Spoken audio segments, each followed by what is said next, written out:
à coup de pourquoi.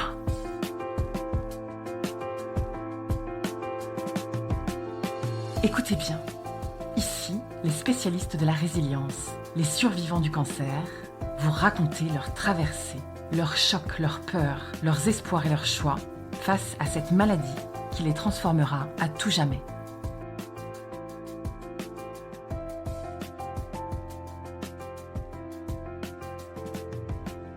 Stéphane, j'ai 55 ans bientôt et je suis aujourd'hui en couple avec 2 enfants de mon côté, un enfant du sien et malheureusement j'ai été veuf il y a une dizaine d'années, ma femme est décédée d'un cancer.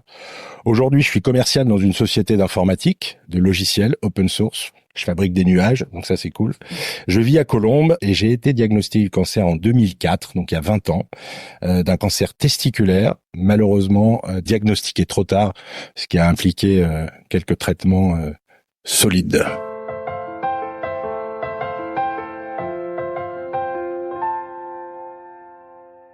Bonjour Stéphane. Bonjour. Ravi de t'accueillir dans mon studio. Tu es ambassadeur de la fondation Movember France, dont la mission est de prévenir chez les hommes les risques de cancer des testicules, de la verge et de la prostate, les risques de suicide et aussi de travailler pour une meilleure santé mentale masculine.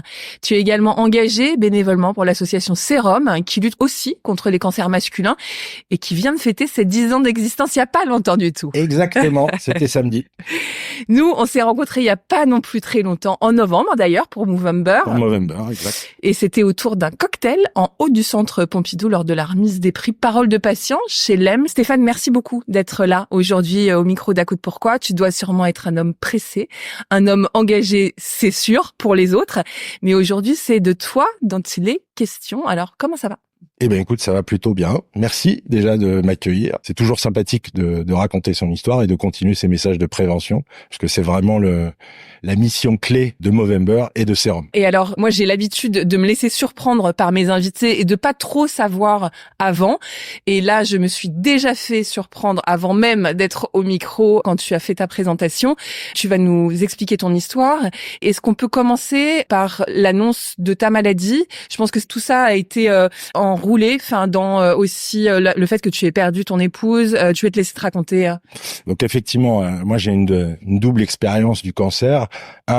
Premièrement en tant que malade, puisqu'effectivement en 2004, donc il y a 20 ans, j'ai été diagnostiqué d'un cancer du testicule. Donc j'avais 34 ans et malheureusement quelques années plus tard, il y a 10 ans, j'ai perdu mon épouse d'un cancer. Elle est décédée d'un cancer de la peau, mélanome, qui avait été détecté, elle par contre, le tout assez tôt, pendant qu'elle était enceinte de notre 2e enfant. Mon histoire avec le cancer est assez marquée, on va dire. J'ai coutume de dire, j'ai fait pas mal de sport dans ma vie. J'ai été malade, j'ai gagné. Donc je menais 1-0 contre le cancer. Il a égalisé avec ma femme, 1 partout. Et je crois que mon surengagement avec Movember et Sérum n'est pas forcément pas lié à ça, mais j'ai pas du tout l'intention qu'il y ait 2-1 pour le cancer. Donc on est plutôt engagé dans cette compétition-là face à lui. Je crois qu'effectivement c'est important de témoigner. Le cancer, c'est pas une maladie honteuse et il faut faire attention à soi et surtout les hommes. Et c'est pour ça que le combat avec Sérum et Movember, il est important, parce que les hommes ont tendance à ne pas se livrer sur leur maladie, à ne pas oser en parler, alors qu'effectivement le cancer, ça peut arriver et il faut le combattre. Il faut surtout le détecter tôt, parce que il peut se soigner très bien. Typiquement, mon exemple vraiment flagrant, c'est ça. C'est moi à l'époque, donc j'avais 34 ans, je continuais de jouer au rugby. J'ai un testicule qui avait un peu grossi, ça me faisait pas vraiment mal, même pas mal du tout d'ailleurs. Et je me dis j'ai pris un coup, c'est pas grave, on continue. Continuer de jouer. Sur ce, l'été est passé. Ce testicule, il était toujours enflé, on va dire. Et en fait, c'est sous la pression de ma mère et de ma femme qui m'ont dit Stéphane, ça fait quand même 4 ou 5 mois que t'en parles, c'est pas normal, donc t'es gentil, merci d'aller voir un médecin. Et là, effectivement, ça s'est un tout petit peu accéléré, puisque globalement, le jeudi, je voyais mon médecin généraliste qui m'envoyait faire une échographie le vendredi. Le vendredi soir, je récupérais l'enveloppe des résultats et la personne au cabinet d'échographie me disait Non, mais enfin, reprenez rendez-vous avec votre médecin, hein, c'est important. J'ai dit oui, pourquoi, qu'est-ce qui se passe? Non, mais prenez avec votre médecin, je préfère. Bon, évidemment, on s'affole un petit peu. Évidemment, mon médecin, le vendredi à 19h, il était pas dispo. Le week-end, j'essaye de l'appeler, message. Bon, bref, ça se passe pas. Et en fait, j'ai décacheté l'enveloppe. Et notre ami Internet et le meilleur médecin du monde, Google, m'a effectivement balancé dans la truffe que le mot savant qui avait marqué sur le papier, ça voulait dire cancer. Le mot cancer fait ultra peur. Surtout que tu l'apprends tout seul, là, du coup. Là, je suis tout seul. Enfin, je suis tout seul avec ma femme. Et globalement, ouais, en fait, j'ai décacheté le samedi matin, quoi. Parce qu'effectivement, en parlant, j'ai dit, c'est con quand même, je vais regarder, quoi. Alors, est-ce que j'ai bien fait? Je ne sais pas. Je pense que j'ai bien fait, puisqu'en fait, on s'est mis en mode panique. Comme je disais, je jouais au rugby, pas à haut niveau, mais à un niveau national quand même. Et en fait, on a la chance d'avoir des contacts médecins, radiologues, etc. Parce qu'au rugby, effectivement, de temps en temps, on se casse des trucs. Et donc, il faut être soigné vite. Donc là, j'ai appelé les copains médecins kinés. Ah non, mais attends, surtout, dépêche-toi. Tu vas voir de ma part le docteur Davodi, donc qui était urologue. Et globalement, le lundi matin, il m'a pris entre deux patients à 10h. Et clairement, il m'a dit, je vous opère demain ou jeudi. Ah non, en fait, vous n'avez pas d'enfant, donc je vous opère jeudi. Et demain, vous allez rendez-vous à la banque du sperme pour congeler votre sperme parce que vous n'avez pas d'enfant et que si vous en voulez, il va bien falloir le faire parce que l'opération et ou la chimio qui vont en suivre peuvent être critiques. Double enjeu. Enfant plus l'opération. Plus se soigner. Et paradoxalement, donc ça me fait plus peur a posteriori. À l'époque, quand j'y étais, j'étais pas du tout rassuré. Mais en fait, le médecin a été super bon, puisqu'en fait, la première chose qu'il m'a dit, c'est ce cancer-là, si vous mourrez, je fais la une des journaux médicaux parce qu'on ne meurt pas de ce cancer-là quand on le détecte. En fait, on en meurt si on ne le détecte pas suffisamment tôt et on meurt d'autre chose. Mais ce cancer testiculaire, il se soigne très bien. Donc quelque part, moi dans ma tête, là, j'avais switché de cancer, mort à ok, si on guérit. Je me suis déjà fait les ligaments croisés, c'est bon, je vais me faire une testicule, quoi. C'était rassurant. Pour moi, c'était très rassurant parce que j'étais dans un mode où les médecins savent qu'ils vont me soigner. Donc ça va bien se passer, il n'y a qu'à suivre et être sérieux en rééducation, etc. Et après, effectivement, l'enjeu a été, vous allez à la banque du sperme, donc très bien, après on pourra raconter cette histoire-là, mais très très rigolote. Ouais. Il y a un spectacle qu'on a fait jouer avec Serum lors de nos 10 ans, là tu en as parlé, avec Théo Askolovitch qui raconte ce moment-là. Je vous laisse aller voir le spectacle, parce que lui, il le raconte, c'est très drôle, mais j'ai vécu exactement la même chose. Et si on se retrouve là avec ce médecin, quelque part, c'est plus une question de timing, d'organisation. Moi, dans ma tête, c'était, je vais me faire opérer. À l'époque, je savais pas encore que j'avais des métastases dans les poumons, donc le médecin m'a dit, attendez, on vous enlève le testicule, c'est une orchidectomie, super, et puis après, vous récupérez. Au départ, très très rassuré sur le fait on opère et c'est fini. L'opération, donc, qui était le lundi, le jeudi, scanner le lendemain. Et là, en fait, moi, dans ma tête, je savais pas encore ce que ça voulait dire, des métastases dans les poumons, parce que, pour le coup, j'avais pas été voir sur Internet. Et en fait, pour la petite histoire, j'ai failli ne pas me faire opérer. Dans la salle préopératoire, en fait, j'étais un peu groggy avant l'anesthésie. Et à l'époque, j'avais prévu d'aller faire un trek au Chili avec ma femme et un copain qui vivait là-bas. Dans ma tête, on m'enlevait le testicule et j'avais 15 jours, 3 semaines et après tout allait bien. Et je partais 1 mois et demi après au Chili. Et globalement, en fait, le médecin, avant l'opération, me dit, vous avez une métastase, donc en fait, et après, vous allez avoir 5-6 mois de chimio. Et là, mon truc, c'est, attendez, je peux pas aller au Chili?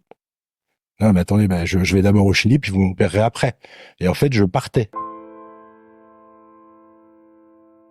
Je me suis levé de la salle de trucs. Les infirmiers, ils m'ont recollé, ils m'ont remis une dose ils m'ont mis dans les vapes. Ils m'ont mis dans les vapes. Qu'est-ce qui se passait dans ta tête là? C'était dans plus ma important. Tête, non, je veux aller au Chili, quoi. C'était plus important.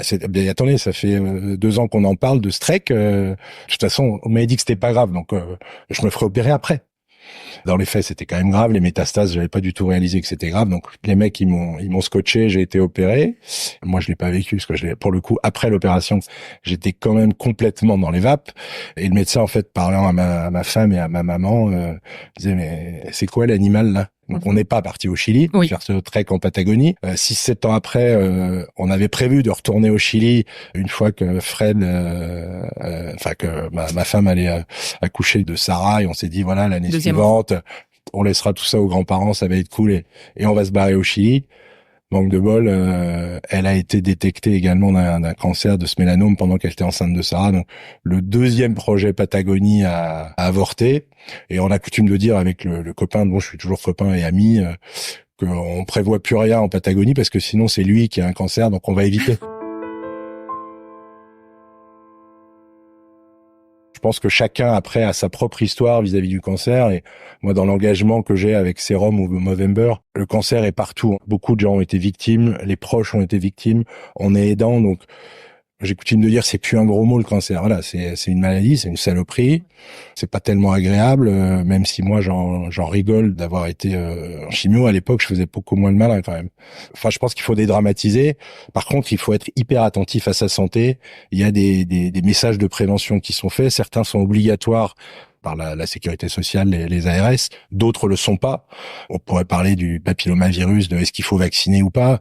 C'est juste même pas un sujet. Pourquoi on n'est pas vacciné obligatoirement? Tu te préoccupes vraiment de la santé masculine, on a compris à travers tes fondations et associations. Est-ce que tu dirais que les hommes sont quelque part plus négligents que les femmes, ou qu'est-ce qui se passe, quoi? Je dirais pas négligent. La négligence est la conséquence, je vais peut-être dire un petit poncif de temps en temps, ça me fait marrer, mais de notre éducation patriarcale. L'homme, il doit être fort, il doit jamais craquer. Il peut rien lui arriver. Il peut rien lui arriver, on est indestructible. Moi-même, j'ai bientôt 55 ans, je ne suis suivi par un psychologue que depuis 2 ans et demi, et c'est très bien. Et j'aurais dû commencer plus tôt, même quand j'étais sportif, on faisait de la sophrologie. J'étais pas du tout réfractaire à ça. Donc tu vois, c'était le psychologique est 50 fois plus important que le physique. Et si on décide de guérir, on guérit. Bon, sauf sur certaines maladies, évidemment, mais je pense que l'aspect, la santé physique est importante, mais la santé mentale l'est encore plus. Je regarde statistiquement au niveau des jeunes générations. Tu vois, un des engagements de Movember au-delà du cancer, c'est santé mentale et prévention du suicide. Aujourd'hui, le suicide est la première cause de mortalité des jeunes de moins de 30 ans. Je veux dire, c'est juste inacceptable. Pourquoi? Et à ce moment-là, comment on combat ça? Effectivement, bienveillance, liberté de parole, etc. Prévention, évidemment. Que ça soit pour le cancer ou la santé en général, la santé psychologique, elle est importante. On n'a jamais entendu autant parler de burn-out, etc. C'est du travail, les gars, c'est pas la guerre. Donc pour les hommes, je pense qu'il y a cette éducation dont j'ai l'impression qu'elle est en train de changer. Les hommes viennent plus facilement te parler maintenant qu'il y a 10 ans. Il y a 10 ans, la moustache, ouais, c'est rigolo. Là, maintenant, les gens savent que le Movember, il y a quand même si c'est rigolo, même si c'est bienveillant, même si le côté déguisement peut faire rire, on sait derrière qu'il y a statistiquement des morts avec le cancer de la prostate, des morts avec le suicide, et des jeunes touchés par le cancer testiculaire. Je pense que ce qui est intéressant avec Serum, c'est ce côté intergénérationnel. Le cancer testiculaire, il touche des hommes jeunes de 15 à 35 ans, et la prostate, c'est plutôt 45 et au-delà. Les femmes ont montré la voie avec effectivement un modèle d'engagement de fondation autour d'Octobre Rose sur le cancer du sein. Je veux dire, la personne qui me dit qu'il ne sait pas que le cancer du sein peut arriver, mais il vit pas dans le même monde que nous. Aujourd'hui, Movember, ça commence à avoir, mais on a 15-20 ans de retard. Ça sauve des vies, tout simplement. Quand je l'ai dit, la mienne, elle a jamais été en cause, mais parce qu'en fait, ma mère et ma femme m'ont poussé. Mais si j'ai pas de mère ou de copine ou de femme à cette époque-là, je meurs. Parce que je ne soigne pas mon cancer et qu'effectivement, ce que me disait le médecin, c'est vous, les métastases, elles sont dans le poumon, elles seraient dans le pancréas. Ça nous a fait plaisir, Monsieur Beaumont, mais vous allez nous quitter. A posteriori, j'ai un vrai choc de putain, si ça avait existé. Comme ça existe, il faut que les autres le sachent. Et donc, quelque part, voilà, moi, je me suis engagé dans ce combat-là, un peu par hasard et par souhait personnel de rendre ça. Bon, après, ça prend des proportions un peu importantes de temps en temps, mais voilà. On revient à toi. Tu te fais opérer de ce testicule, c'est ça, on te l'enlève finalement.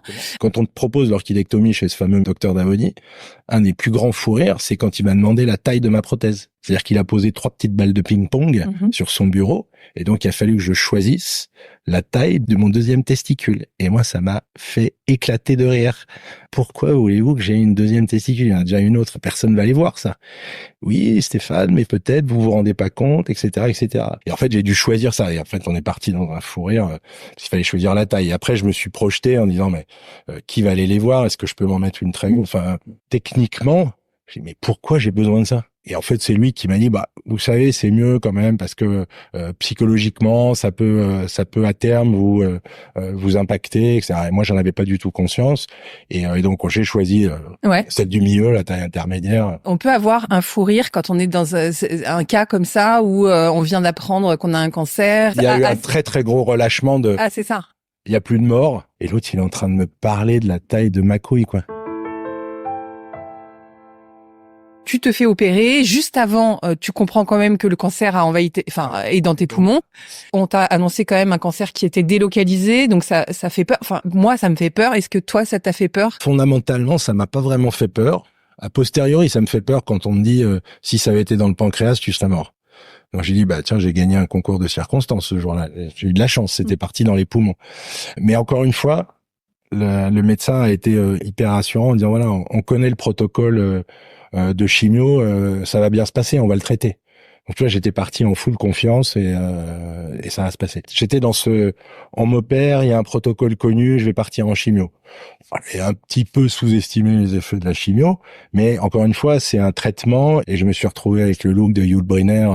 C'est depuis ce temps-là d'ailleurs que je suis chauve et que je le reste chauve parce que c'est très très pratique. J'ai pas eu peur de ce côté délocalisation du cancer. On parle de cancer métastatique, là. Tu vas nous raconter la suite de ton histoire, mais t'as l'air stabilisé. Enfin, c'est quelque chose, je sais pas, qui a l'air très variable, très risqué. T'en es où, en fait? Qu'est-ce qui s'est passé après? Je suis pas médecin, donc j'ai pas l'intention de débattre de ça. Les cancers, ils sont multiples. Chacun réagit de la façon. Par contre, les traitements, la médecine, et en l'occurrence avec Sérum, on a la chance de travailler beaucoup avec les gens de Gustave Roussy sur ces trucs-là. Des cancers dont on mourait il y a 20 ans, bah là, on les stabilise. Certains, on les opère même plus, on les tient, notamment sur la prostate. Enfin, c'est très variable. Alors, en l'occurrence, pour moi, ça a fonctionné. On est sous le feu et je continue de faire des prises de sang, etc. En plus, je suis à l'âge où la prostate jaune, donc quoi qu'il arrive, j'ai cette prise de sang, le taux de PSA, etc. Et dans ce check-up annuel, quelque part, tu vas voir si tu as effectivement des marqueurs sanguins, des marqueurs qui vont revenir.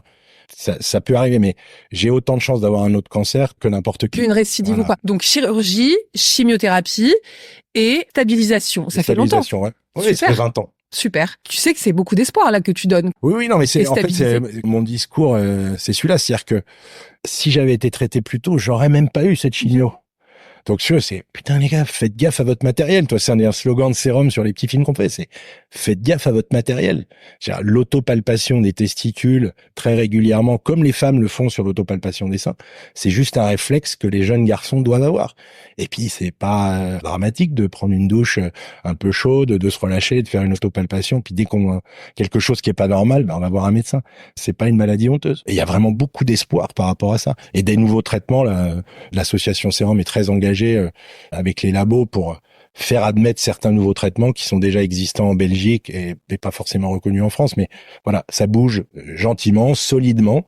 Mais le premier étage de la fusée, c'est chaque homme, chaque individu doit être conscient que cette prévention, c'est de sa responsabilité. J'aime beaucoup tous les messages que tu portes. On n'a pas parlé des ressources quand on est au fond du seau.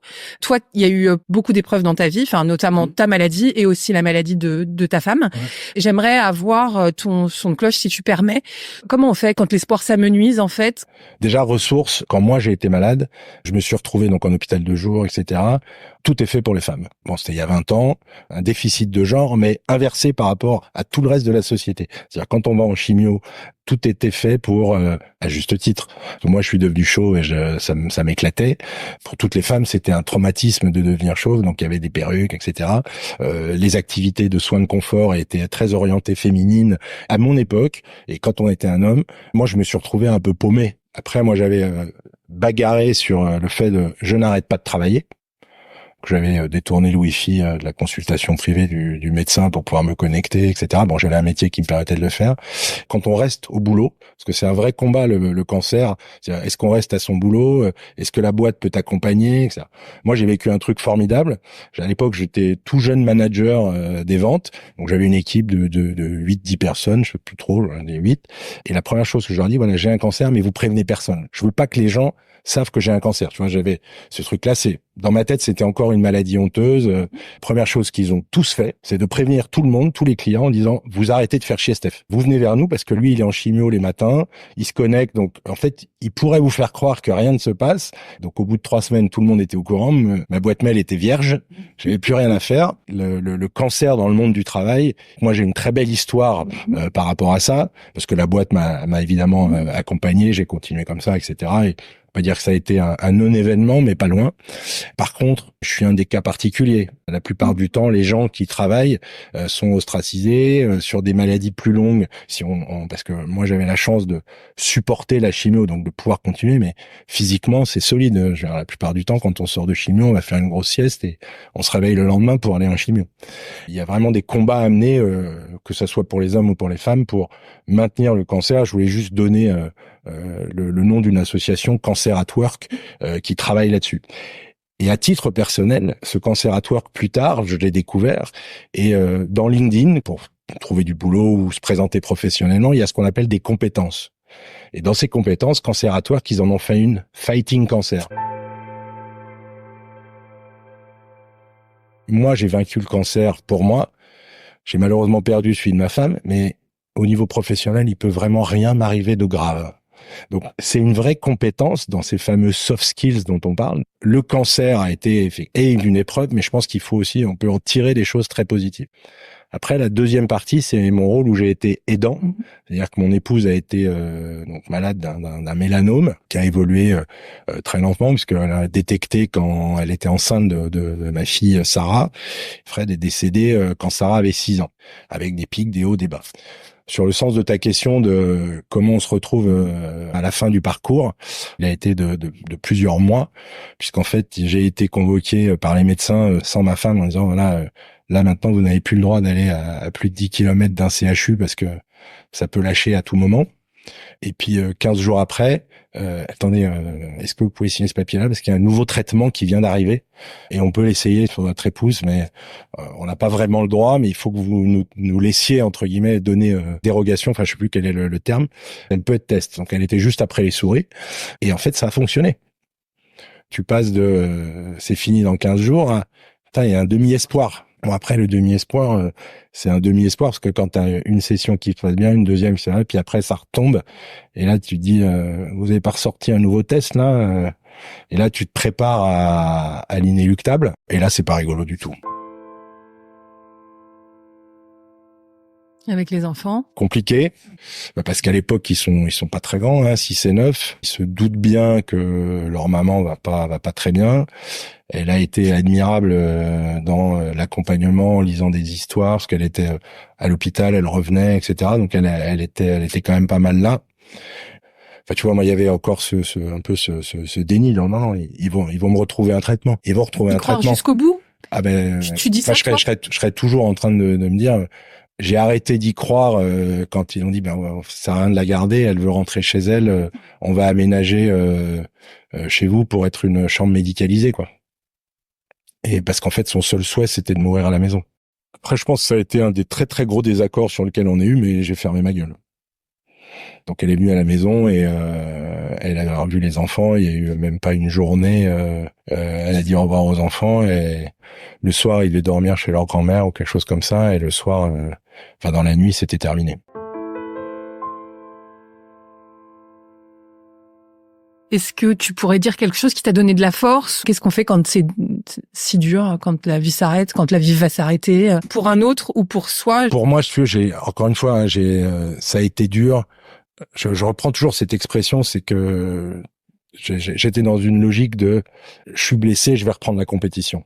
Donc j'ai confiance dans la médecine, ils vont me réparer, j'ai qu'à être sérieux en rééducation, etc. Ça va marcher. Après quand tu prends des claques, tu te dis non finalement c'est pas, tu vas avoir quand même la chimio, etc.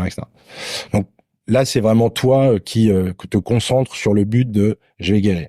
Après, quand tu es de l'autre côté de la barrière, ce qui a été mon cas pour Fred, bah là, tu vois, il y a pas grand-chose auquel tu te raccroches. À l'époque, je m'en suis pas tellement ouvert aux copains. On était vraiment dans notre bulle. Je n'osais pas en parler. Tu vois, je l'ai gardé pour moi. Donc j'étais un mec dans toute sa splendeur. C'est-à-dire, je continuais de bosser. Tout allait bien. Évidemment, tout allait pas bien, mais je veux dire, tu ne t'encaisses quoi. Tu prends, t'encaisses. Tu fermes tes écoutilles.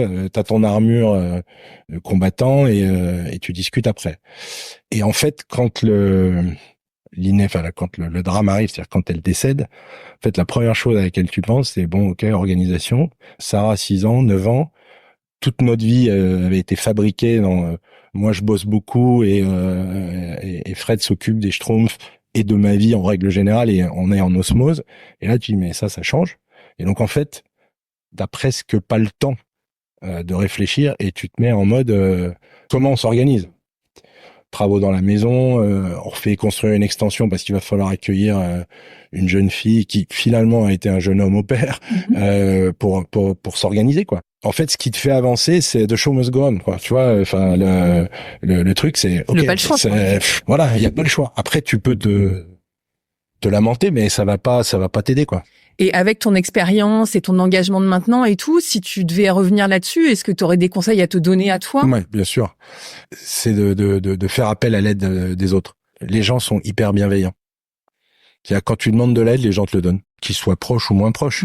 Il suffit juste de dire, voilà, le cas c'est celui-là, est-ce que vous pouvez m'aider? Et les gens, la plupart du temps, aident. Certains disent non, je peux pas, mais tu vois, il y a toujours quelqu'un une solution, c'est-à-dire s'ouvrir sur ces problèmes-là, qu'ils soient matériels ou psychologiques, d'oser en parler. Moi, à l'époque, j'ai jamais parlé de ça à personne. Je vivais mon truc tout seul, mais c'était une connerie monumentale. Mais je veux dire, je progresse. Je vais te poser la question du podcast. À coup de pourquoi, le pourquoi pas en un mot, hein, parce que ça on saura jamais, mais enfin peut-être un jour. Mais le pourquoi en 2 mots. En revanche, est-ce qu'on met un sens aux épreuves? Est-ce que l'épreuve a un sens? Est-ce que tu as été transformé par la maladie? Ah clairement, oui. Oui, ça m'a complètement changé. D'un seul coup, tout pouvait s'arrêter. Donc quelque part, bah tu continues comme tout va pas s'arrêter et tu traverses et tu te surengages dans tout ce que tu fais. Et après effectivement, tu vois, mon épouse est décédée, bah tu te surengages encore plus pour 2 là-dessus. Donc oui, ça m'a complètement transformé. Et vraiment le conseil c'est demander de l'aide autour de vous, les associations, vos proches, vos copains, vos familles, vos collègues, ils seront ravis de vous aider. Et c'est une épreuve dure. Mais moi, j'ai fait beaucoup de sport collectif. Bah, collectivement, tu gagnes. Ta transformation, c'est finalement, t'es devenu quelqu'un d'engagé, t'es devenu quelqu'un de soutenant, t'es devenu, c'est ça? Je crois que j'étais déjà, après, ça s'est matérialisé. Bah, tu changes pas les rayures du zèbre. J'étais déjà quelqu'un de collectif, de plutôt ouvert aux autres. Tu cherches à rendre ça. Et par contre, ce que je disais, c'est que moi, j'ai changé en demandant de l'aide. C'est-à-dire maintenant, j'oserais dire, voilà, je sais pas trop comment l'appréhender. Est-ce que tu mets, tu vois, j'ai été voir un psy et quelque part, cette bulle de confiance, elle est hyper importante. Après, est-ce que ça m'a fondamentalement changé? Je sais pas. En tout cas, ça me fait évoluer et ça me permet de continuer de vivre, quoi. De continuer ta route et ton chemin. Ouais, voilà. C'est ça. Et bah, bonne route, Stéphane. On pense bien à Fred. Ouais. On l'embrasse. À Fred et à tous les proches qui ont vécu ça, et tous les copains de Sérum qui viennent de faire leurs 10 ans et tous les Mobro et Mossistas qui vivent cet engagement. Et puis aussi toutes les filles qui font Octobre Rose et puis tout le monde, en fait. Un peu de bienveillance dans ce monde de brut, c'est pas mal. Bravo et merci beaucoup, Stéphane. Merci à toi. Si cet épisode vous a plu, vous pouvez vraiment nous aider à le rendre plus visible en lui donnant 5 étoiles sur Apple Podcast et en rédigeant votre commentaire. Merci.